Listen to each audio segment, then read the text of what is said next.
بسم اللہ الرحمن الرحیم۔ اللہ کے نام سے جو رحمان اور رحیم ہے۔ اعوذ باللہ من الشیطان الرجیم، بسم اللہ الرحمن الرحیم۔ قاف والقرآن المجید بل عجبوا ان جاءهم منذر منهم فقال الكافرون هذا شيء عجيب أإذا متنا وكنا ترابا ذلك رجع بعيد قد علمنا ما تنقص الأرض منهم وعندنا کتاب حفیظ صدق اللہ العظیم۔ 24ویں تراویح کے ساتھ آپ کا میزبان ڈاکٹر معراج الہدیٰ صدیقی خلاصہ تراویح کے ساتھ حاضر ہے۔ آج کی تراویح میں ہم نے سورہ قاف، سورہ ذاریات، سورہ طور، سورہ نجم، سورہ قمر اور سورہ رحمان کی تلاوت کی ہے۔ یہ تمام صورتیں 26ویں اور 27ویں سپارے میں موجود ہیں، اور آج اللہ رب العالمین کی بخشی گئی توفیق سے انشاءاللہ اس کی تشریح بیان کریں گے۔ اللہ رب العالمین رمضان المبارک کو ہم سب کے لیے رحمتوں کا مہینہ بنائے اور ہم سب کو اس قرآن مجید سے ہدایت عطا فرمائے۔ سورہ قاف مکی صورت ہے، 3 رکوع ہیں، 45 آیات ہیں، اور آغاز حروف مقطعات سے ہو رہا ہے۔ قاف، اس کے معنی اللہ تعالیٰ ہی بہتر جانتا ہے۔ یہ کفار قرآن مجید پر حیرت کا اظہار کرتے ہیں اور منکرین کا انسانوں میں سے نبی مبعوث کیے جانے پر تعجب اور حیرانگی۔ اللہ تعالیٰ آیت 1 سے 15 میں یہ بات بھی کہہ رہا ہے کہ یہ منکرین موت کے بعد زندگی پر تعجب کرتے ہیں، کہتے ہیں یہ تو عقل سے بعید ہے، زمین ان کے جسم میں سے جو کھاتی ہے وہ اللہ کے علم میں ہے۔ یہ روزے یہ کتاب حق کو جھٹلانے کی وجہ سے الجھن میں پڑے ہوئے ہیں، اور آسمان، زمین، پہاڑ، نباتات، یہ چاروں طرف اللہ رب العالمین کی بکھری ہوئی نشانیاں ان سے سبق نہیں لیتے۔ اہل ایمان ہی اس سے سبق لیا کرتے ہیں۔ کیا یہ نہیں دیکھتے کہ اللہ تعالیٰ پانی سے مردہ زمین کو زندگی بخشتا ہے، اور پچھلی قومیں کہ جنہوں نے اللہ کی ہدایت اور نبی کو جھٹلایا، اللہ تعالیٰ نے ان کے ساتھ کیا سلوک کیا۔ جس اللہ رب العالمین نے انسان کو پہلی بار پیدا کیا، پہلی بار کی پیدائش مشکل نہ تھی تو دوسری بار کی پیدائش کیسے مشکل ہو جائے گی۔ آیت 16 سے 18 بتایا گیا کہ ہم نے انسان کو پیدا کیا، اس کے دل میں اٹھنے والے وسوسوں تک کو جانتے ہیں، اور آیت 16 میں ایک بڑی عظیم الشان بات کہی گئی، وَنَحْنُ أَقْرَبُ إِلَيْهِ مِنْ حَبْلِ الْوَرِيدِ، کہ اللہ رب العالمین انسان کی شہرک سے زیادہ انسان سے قریب ہے، رگے جاں سے زیادہ قریب ہے۔ اور پھر وہی ہے کہ جس نے 2 کاتب کرامن کاتبین دائیں اور بائیں ہر انسان کے بٹھائے، جو ہر چیز لکھ رہی ہیں، ثبت کر رہی ہیں، زبان سے نکلنے والا ہر لفظ محفوظ کیا جا رہا ہے۔ اور آیت 19 سے 30 روز حشر کفار کا انجام بتایا جا رہا ہے۔ روز قیامت ہر شخص کے ساتھ ایک ہانک کر لانے والا اور ایک گواہی دینے والا ہوگا۔ اس چیز کی طرف سے تو غفلت میں تھا، اللہ کا حکم ہوگا، ہر کافر کو جہنم میں پھینک دو، اور شیطان اس روز پسپا ہو جائے گا، مکر جائے گا، کہے گا کہ میں نے تو ان کو گمراہ نہیں کیا، یہ تو خود گمراہی میں پڑا ہوا تھا۔ شیطان کو پہلے ہی انجام بد سے خبردار کر چکے ہیں۔ اور اللہ تعالیٰ جب جہنم میں انسانوں کو بھیج دے گا تو جہنم سے سوال کرے گا کیا تو بھر گئی؟ وہ جواب دے گی کیا اور بھی کچھ ہے؟ یعنی کوئی اور سرکش اگر باقی بچا ہے، نبی کا انکار کرنے والا، اللہ کی ہدایت کا انکار کرنے والا، تو اسے میرے پاس بھیج دیں۔ آیت 31 سے 35 روز محشر اللہ سے ڈرنے والوں کے ساتھ کیا سلوک کیا جائے گا؟ کہا گیا جنت متقین کے قریب لے آئی جائے گی، مومنین کو حکم ہوگا داخل ہو جاؤ جنت میں سلامتی کے ساتھ، اور جنت میں جو مومنین کے لیے ہر وہ چیز اللہ تعالیٰ نے رکھی جس کی وہ خواہش اور تمنا کریں گے۔ اور اللہ تعالیٰ اپنی قدرت کاملہ بتا رہا ہے، نبی اکرم صلی اللہ علیہ وآلہ وسلم کو ہدایت دے رہا ہے، بتا رہا ہے کہ ان سے زیادہ طاقتور قومیں بھی زمین پر اللہ کے انکار کی پاداش جرم کی پاداش میں ہلاک کی جا چکی ہیں۔ قوم عاد، قوم سمود، قوم نوح، قوم لوط کیا چل پھر کر نہیں دیکھتے؟ اور زمین و آسمان اور ان میں موجود ہر چیز کو اللہ تعالیٰ نے 6 دن میں پیدا کر دیا، اسے کوئی تھکن نہ ہوئی۔ اس لیے کہ کچھ اہل کتاب کہا کرتے تھے کہ اللہ تعالیٰ نے 6 دن میں زمین و آسمان بنانے کے بعد ایک دن آرام کیا۔ آرام کی ضرورت انسانوں کو ہوا کرتی ہے۔ رب العالمین اس کام سے تھکا نہیں، اور اے نبی جو باتیں یہ لوگ بناتے ہیں ان پر صبر کرو، اللہ کی تسبیح کرو، نماز قائم کرو۔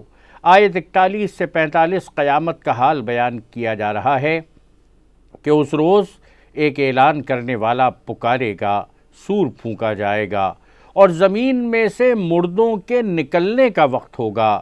یاد رکھو موت اور زندگی اللہ کے ہاتھ میں، زمین پھٹ جائے گی، لوگ اس کے اوپر سے نکل کر تیز تیز بھاگ رہے ہوں گے۔ یہ حشر اللہ کے لیے نہایت آسان ہے، اور نبی صلی اللہ علیہ وآلہ وسلم کا کام جبراً بات منوانا نہیں ہے، اپنا پیغام پہنچا دینا ہے۔ قرآن کے ذریعے اے نبی ہر اس شخص کو نصیحت کرو جو اللہ کی تنبیہ سے ڈرتا ہو۔ اس کے بعد سورہ زاریات مکی صورت ہے، 3 رکوع ہیں، 60 آیات ہیں۔ آیت 1 سے 11 بتایا جا رہا ہے بارش لانے والی ہواؤں کی قسم، جس چیز کا خوف تمہیں دلایا جا رہا ہے، روز قیامت، روز آخرت، اس کا آنا برحق ہے، یہ سچ ہے جو ثابت ہو کر رہے گا۔ اور پھر کہا گیا متفرق شکلوں والے آسمان کی قسم، تمہاری بات ایک دوسرے سے مختلف ہے، کوئی ایک اعتراض کرتا ہے، کوئی دوسرا اعتراض کرتا ہے، لیکن مارے گئے قیاس و گما سے حکم لگانے والے۔ آیت 12 سے 23 قیامت کا منظر بیان کیا جا رہا ہے۔ منکرین پوچھتے ہیں روز جزا کب آئے گی؟ اس روز منکرین آگ میں تپائے جائیں گے، اور ان سے کہا جائے گا اپنے کیے گئے اعمال کا مزہ چکھو، اس چیز کے لیے تم جلدی مچا رہے تھے۔ متقی لوگ اس روز باغات اور چشموں میں ہوں گے، اور متقین پہلے سے نیکوکار تھے، رات کو کم سوتے تھے، پچھلے پہروں میں اپنے رب سے معافی مانگتے تھے، اپنے مال میں سے سائل اور محروم کا حق ادا کرتے تھے۔ زمین میں یقین کرنے والوں کے لیے بہت سی نشانیاں ہیں۔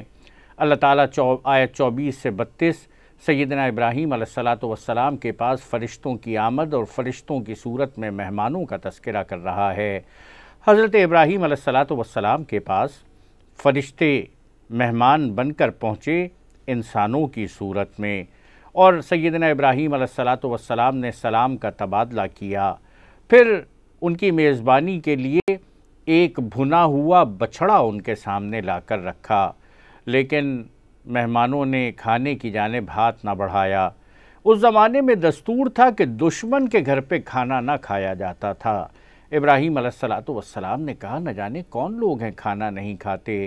فرشتوں نے اپنی شناخت ظاہر کی، کہا کہ ہم اللہ کے فرشتے ہیں، ہمیں کھانے پینے کی ضرورت نہیں ہوتی، اور بتایا کہ ابراہیم علیہ السلام ہم آپ کے پاس اس لیے آئے ہیں تاکہ آپ کو ایک صالح بیٹے کی بشارت دے دیں، خوشخبری دے دیں۔ حضرت ابراہیم علیہ السلام کی اہلیہ محترمہ حضرت سارہ علیہ السلام ان کو حیرت ہونے لگی، کہنے لگی کہ میں بھی بوڑھی ہو گئی، میرا شوہر بھی بوڑھا ہو گیا، اس عمر کے اندر جا کر اولاد ہوگی؟ لیکن فرشتوں نے اس اللہ رب العالمین کے فیصلے پر مطمئن کیا، کہا کہ فیصلہ اس کا ہے، ہو کر رہتا ہے۔ ابراہیم علیہ السلام نے سوال کیا کہ آپ اس کے آگے کس مہم پر جا رہے ہیں؟ فرشتوں نے جواب دیا کہ ہم قوم لوط پر عذاب لے کر جا رہے ہیں، اور آیت 33 سے 46 پچھلی قوموں کی سرکشی واضح کی جا رہی ہے۔ قوم لوط پر پکی ہوئی مٹی کے پتھروں کا عذاب نازل ہوا۔ موسیٰ علیہ السلام کو فرعون کے پاس ایک واضح گواہی اور سند اور نشانیوں کے ساتھ بھیجا گیا تھا۔ فرعون اکڑ گئے اور اکڑ کر موسیٰ علیہ السلام کو ساحر و مجنون کہا۔ اللہ تعالیٰ نے فرعون اور اس کے لشکر کو سمندر میں غرق کر دیا۔ قوم عاد کو ایسی ہوا سے ہلاک کیا کہ جس چیز پر بھی وہ گزری اس کو بوسیدہ کر دیا۔ قوم سمود کو پہلے تنبیہ کی اور ان کی سرکشی پر اچانک ٹوٹ پڑنے والے عذاب سے ہلاک کیا، اور اللہ تعالیٰ نے ان سے پہلے قوم نوح کو تباہ کیا۔ آیت 47 سے 60 بتایا گیا، اللہ تعالیٰ نے اپنے زور سے آسمان بنایا، زمین بچھائی، ہر چیز کے جوڑے بنائے، اور اے انسانوں یہ باتیں جب تم جانتے ہو تو اپنے رب کی طرف رجوع کرو، لیکن رجوع آہستہ آہستہ نہیں، یہاں کہا گیا فَفِرُّوا إِلَى اللَّهِ، اللہ کی طرف دوڑو، اس کے ساتھ کسی کو شریک نہ ٹھہراؤ۔ ہر قوم نے اپنے رسول کو ساحر و مجنون کہا، یہ سب سرکش لوگ ہیں۔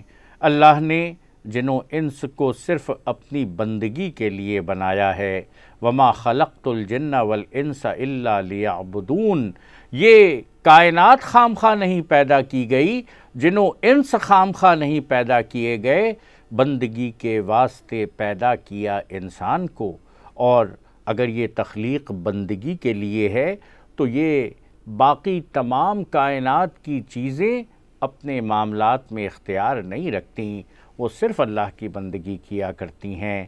اللہ تعالیٰ نے یہ اختیار جن و انس کو دیا ہے، اس لیے انہی کا امتحان لیا جائے گا، انہی سے سوال کیا جائے گا، انہی کے پاس رسول آ کر ان کو راہ راست کی جانب بلاتے ہیں، اور روز آخرت کفار کے لیے تباہی ہے۔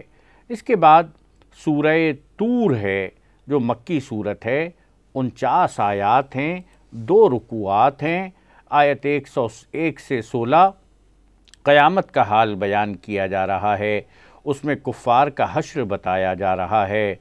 طور، کھلی کتاب، بیت اللہ، آسمان اور موجزن سمندر کی قسم، بڑی عظیم الشان قسمیں کھا کر اللہ تعالیٰ کہہ رہا ہے کہ اللہ کا عذاب ضرور واقع ہو کر رہنے والا ہے، اور جس روز یہ قیامت آئے گی اس روز آسمان بری طرح ڈگمگائے گا، پہاڑ اڑے اڑے پھریں گے، اور اس روز کفار کو دھکے مار مار کر جہنم کی طرف لایا جائے گا، کہا جائے گا یہ وہی آگ ہے جسے تم جھٹلاتے تھے، اب بتاؤ کیا یہ جادو ہے؟ اور آیت 17 سے 28 مومنین کا انجام بتایا جا رہا ہے۔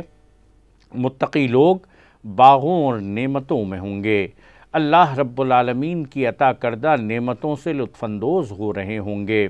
ان سے کہا جائے گا اپنے اعمال کے صلے میں مزے سے کھاؤ پیو، وہ آمنے سامنے بچھے ہوئے تختوں پر تکیے لگائے ہوئے بیٹھے ہوئے ہوں گے، اور اللہ رب العالمین ان کی نیک اولاد کو بھی انہی کے ساتھ ملا دے گا، ان کو پھل اور گوشت فراہم کریں گے، ایسی شراب دیں گے جسے پی کر نہ وہ یادہ گوئی کریں گے نہ بد کرداری، انتہائی خوبصورت کم سن لڑکے ان کی خدمت کے لیے مخصوص ہوں گے، اور جنتی ایک دوسرے سے دنیا میں گزرے ہوئے حالات پوچھیں گے کہ کس طرح کافروں نے ہمارے ساتھ سلوک کیا تھا، اور اللہ رب العالمین نے آگ سے بچا کر ہم پر بڑا فضل کیا۔ آیت 29 سے 49 یہ نبی اکرم صلی اللہ علیہ وآلہ وسلم کو نصیحت کی جا رہی ہے۔ اے نبی صلی اللہ علیہ وآلہ وسلم، نصیحت کیے جاؤ، قرآن سنائے جاؤ، تم نہ کاہن ہو نہ مجنون۔ مشرکین کا نبی اکرم صلی اللہ علیہ وآلہ وسلم کو شاعر کہنا، اور کہا گیا کہ اے نبی جواب دو، تم انتظار کرو میں بھی انتظار کرتا ہوں۔ مشرکین کا قرآن مجید کو من گھڑت کتاب کہنا، یہ ایمان لانے والے نہیں ہیں، اور کیا یہ بغیر کسی خالق کے پیدا ہو گئے؟ کیا یہ خود اپنے خالق ہیں؟ کیا یہ زمین و آسمان کے خالق ہیں؟ کیا ان کے قبضے میں اللہ کے خزانے ہیں؟ کیا ان کے پاس کوئی سیڑھی ہے جس پر چڑھ کر یہ عالم بالا کی سنگن لیتے ہوں؟ پھر کہا گیا کہ کیا ان کے پاس غیب کا علم ہے؟ ان کو ان کے حال پر چھوڑ دو، اور اے نبی صلی اللہ علیہ وآلہ وسلم اپنے رب کے فیصلے آنے تک صبر کرو، اسی کی تسبیح کرو۔ اس کے بعد قرآن مجید کی عظیم الشان صورت سورہ نجم ہے، جس سورہ نجم میں اللہ تعالیٰ نے ستاروں کی قسم کھائی ہے۔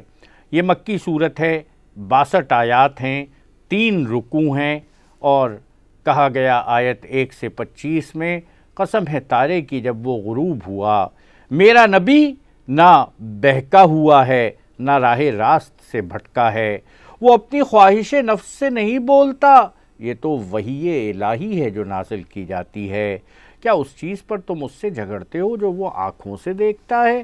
نبی اکرم صلی اللہ علیہ وآلہ وسلم نے سدرۃ المنتہا کے پاس حضرت جبرائیل کو اترتے دیکھا، اور وہ جو کسی نے کہا جلتے ہیں جبرائیل کے پر جس مقام پر، اس کی حقیقتوں کے شناسہ تم ہی تو ہو۔ نبی اکرم صلی اللہ علیہ وآلہ وسلم سدرۃ المنتہا کے پار جانے والے اور اللہ تعالیٰ کی بڑی بڑی نشانیاں دیکھنے والے۔ کیا تم نے لات، منات، عزا کی حقیقت پر غور کیا ہے؟ اور کیا بیٹے تمہارے لیے اور بیٹیاں اللہ کے لیے؟ کہ تمہارے گھر میں کوئی بیٹی پیدا ہو جاتی ہے تو اے اہل مکہ تم غم کرتے ہو، لیکن اللہ رب العالمین کے لیے بیٹیاں تلاش کر لیتے ہو۔ یہ کچھ نہیں ہے مگر چند نام ہیں جو تم نے اور تمہارے باپ دادا نے لات، منات، حبل، عزا رکھے ہیں۔ کیا انسان جو کچھ چاہے اس کے لیے وہی حق بن جاتا ہے؟ نہیں، یاد رکھو کہ حق کی رہنمائی اللہ رب العالمین کرتا ہے، اور وہ حق آ گیا ہے قرآن مجید اور ذات مصطفیٰ صلی اللہ علیہ وآلہ وسلم کی صورت میں۔ اللہ رب العالمین دنیا اور آخرت کا مالک ہے۔ آیت 26 سے 32 کہا جا رہا ہے، فرشتوں کی شفاعت اللہ کی اجازت کے بغیر کسی کام کی نہیں۔ منکرین آخرت فرشتوں کو دیویوں کے نام سے موسوم کرتے ہیں، محض گمان کی پیروی کر رہے ہیں، اور گمان حق کے مقابلے میں کچھ بھی کام نہیں دے گا۔ اللہ کے ذکر سے منہ موڑنے والے کو اس کے حال پر چھوڑ دو، تاکہ اللہ ان کی برائی کا بدلہ ان کو دے دے۔ برائی کرنے والوں کا برا بدلہ اور نیکوکاروں کے لیے اچھی جزا اللہ تعالیٰ نے محفوظ کر رکھی ہے، اور یاد رکھنا اس کا دامن مغفرت بہت وسیع ہے۔ اس کے سامنے ہاتھ پھیلانے والے جب توبہ کرتے ہیں تو بندے کی توبہ کو قبول فرماتا ہے، بندے پر احسانات فرماتا ہے۔ اے اہل ایمان، توبہ کرنے سے گریز نہ کرنا، مغفرت مانگتے رہنا، بخشش اللہ رب العالمین کی طرف سے تمہیں ملے گی۔ اللہ جانتا ہے کون متقی ہے۔ اور آیت 33 سے 62 بتایا جا رہا ہے کہ کوئی شخص کسی دوسرے کا بوجھ نہیں اٹھائے گا۔ وَأَن لَيْسَ لِلْإِنسَانَ إِلَّا مَا سَعَىٰ، انسان کے لیے تو وہی ہے جس کی وہ جد و جہد کرتا ہے، اس کے علاوہ اور کوئی چیز اس کے لیے نہیں ہے۔ آخر کار پہنچنا اللہ کے پاس ہے۔ اللہ ہی نے موت دی، اسی نے زندگی بخشی، دوسری زندگی بخشنا بھی اسی کے ذمے ہے، اور پچھلی قوموں کو اس نے تباہ کیا اس وجہ سے کہ وہ آخرت پر ایمان نہ لاتے تھے۔ یہ ایک تنبیہ ہے، پہلی آئی ہوئی تنبیہات میں سے۔ قیامت کی گھڑی آن لگی ہے، اللہ کے سوا اس کو ہٹانے والا کوئی نہیں۔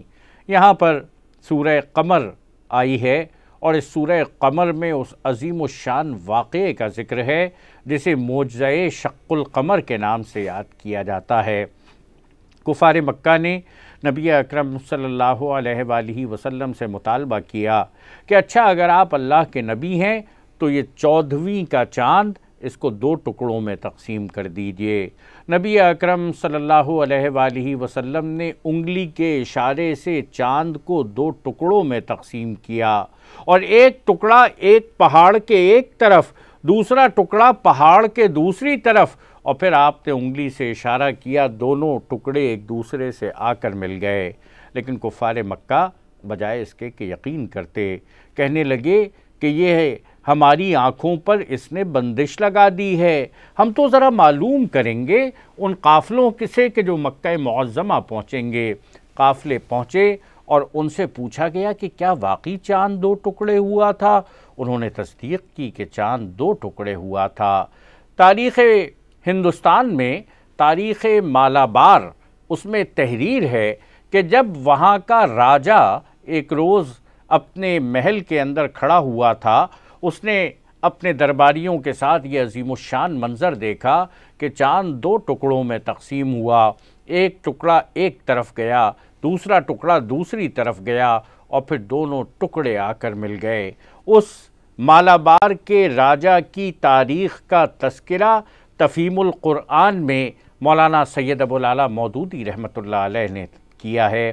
یہ سورہ قمر مکی صورت ہے، 3 رکوع ہیں، 55 آیات ہیں، اور آیت 1 سے 22 چاند کے پھٹنے کا واقعہ بیان کیا جا رہا ہے۔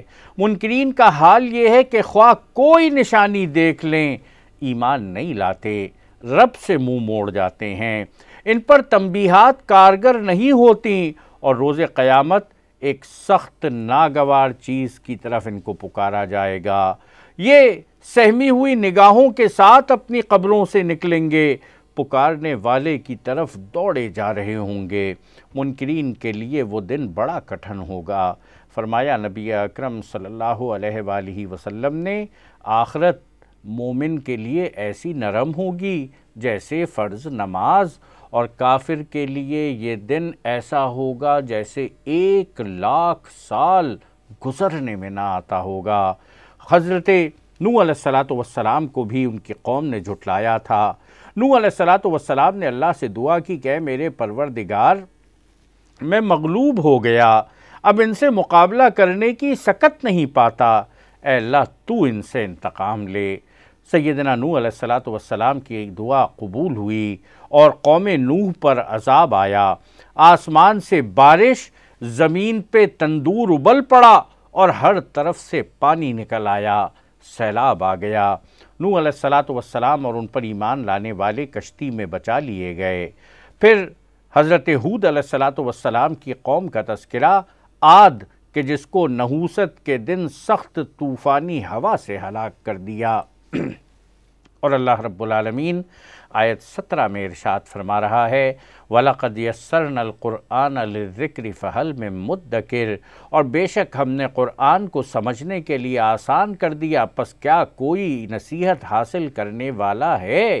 اس صورت میں 4 مرتبہ اس جملے کو دہرایا گیا، گویا بار بار کہا جا رہا ہے کہ قرآن مجید تو اللہ تعالیٰ نے آسان کر دیا، اب کوئی نصیحت کو پکڑنے والا ہے، اے کاش ہم اس نصیحت سے فائدہ اٹھانے والے ہو جائیں۔ یہ قرآن مجید اللہ کی رحمت ہے، اس کی جانب سے ہدایت ہے، اس کی رہنمائی ہے۔ ہم سب کو کوشش کرنی چاہیے کہ اس قرآن مجید کو سمجھ سکیں اور اس پر عمل کریں، اور اسی کے نظام کو اپنے ملک میں برپا کرنے کی جد و جہد کے اندر شامل اور شریک ہو جائیں۔ اور آیت 23 سے 40 بتایا گیا کہ قوم سمود نے حضرت صالح علیہ السلام کی اتباع سے انکار کر دیا اور کہا یہ کہ کیا یہی ایک شخص تھا جس کے اوپر اللہ کی طرف سے نبوت آ گئی اور اس کو اللہ کی طرف سے ہدایت دے دی گئی، اور پھر انہوں نے ایک نشانی مانگی، اللہ تعالیٰ نے ان کو اونٹنی کی نشانی دی، لیکن اونٹنی کی نشانی ان کے لیے فتنہ بن گئی۔ حضرت صالح علیہ السلام نے ان سے کہا کہ دیکھو، ایک دن اونٹنی کے پانی پینے کا اور ایک دن تمہارے پانی کے استعمال کرنے کا، لیکن بستی والے اس بات کے اوپر بڑے چراغ پا ہوئے۔ صالح علیہ السلام نے منع کیا تھا اللہ کی اس نشانی کو ہاتھ مت لگانا، نقصان مت پہنچانا، لیکن قوم سمود کے شیطانوں نے سازش کر کے اونٹنی کو مار ڈالا۔ قوم سمود پر اللہ کا عذاب نازل ہوا، بھس ہو کر رہ گئے۔ قوم لوط پر پتھراؤ کرنے والی ہوا کا عذاب بھیجا گیا۔ لوط علیہ السلام اور ان پر ایمان لانے والے بچا لیے گئے۔ حضرت لوط علیہ السلام اپنی قوم کو تنبیہ کرتے تھے، لیکن قوم مذاق میں اڑا دیتی تھی، اور اللہ تعالیٰ آیت 41 سے 55 میں بتا رہا ہے کہ آل فرعون کے پاس بھی تنبیہات آئیں مگر انہوں نے جھٹلا دیا۔ کیا کفار مکہ ان لوگوں سے بہتر ہیں؟ کفار کا قول، ہم ایک مضبوط جتھا ہیں، اپنا بچاؤ کر لیں گے۔ اللہ تعالیٰ کہہ رہا ہے کہ عنقریب یہ جتھا شکست کھا جائے گا۔ دنیا میں بھی شکست کھائی، فتح مکہ ہوئی، نبی اکرم صلی اللہ علیہ وآلہ وسلم غالب ہوئے، آخرت میں بھی شکست کھائیں گے، جہنم میں دھکیلے جائیں گے۔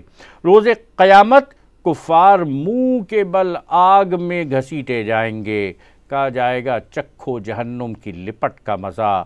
ہر چیز ایک تقدیر کے ساتھ دنیا میں پیدا کی گئی، اور اس روز مومنین باغوں اور نہروں میں ہوں گے۔